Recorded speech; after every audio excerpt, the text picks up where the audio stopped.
മാന്നാനം എക്കലോഗ് തിയേറ്ററിൻ്റെ യാത്ര എന്ന പരിപാടിയിലേക്ക് ഏവർക്കും സ്വാഗതം. നമ്മുടെ ഈ യാത്രാ പരിപാടിയിലെ ഒന്നാമത്തെ എപ്പിസോഡാണ്.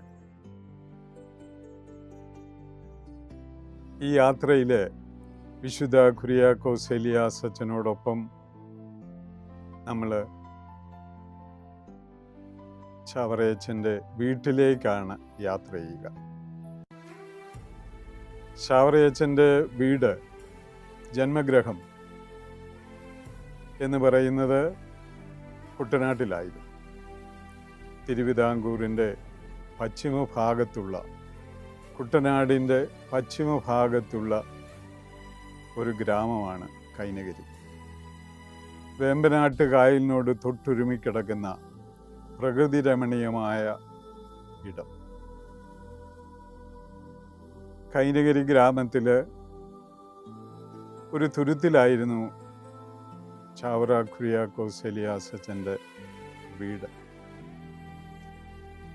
ചാവറയച്ചൻ്റെ വീട് സാധാരണമായിട്ട് ഒരു കൃഷിഭവനത്തിൻ്റെ വീടായി. കൃഷി ചെയ്യുന്നവരുടെ അതിനൊരു പ്രത്യേകതയുണ്ടായിരുന്നു. ആ വീട് അറയും നിരയുമായിട്ടുള്ള വീടാണ്.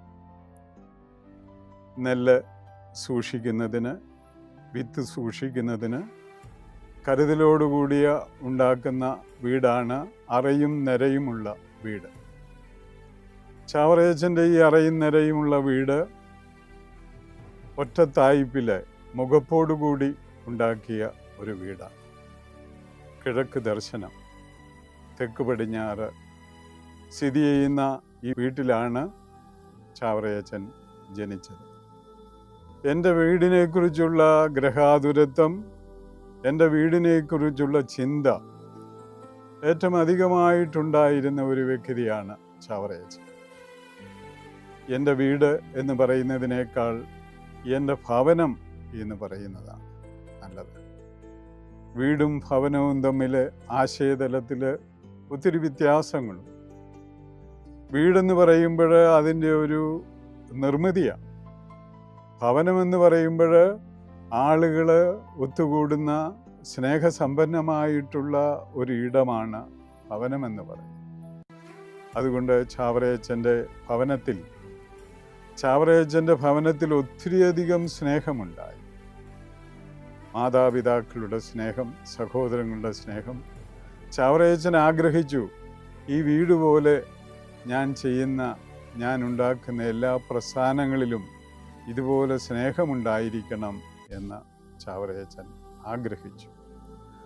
ചാവറയച്ചന് കണ്ണു തുറന്നുമ്പോൾ കണ്ട ഒരു ലോകമല്ല ചാവറയച്ചൻ കണ്ണടയ്ക്കുമ്പോൾ തൻ്റെ കൂടെ ഉണ്ടായിരുന്നത്.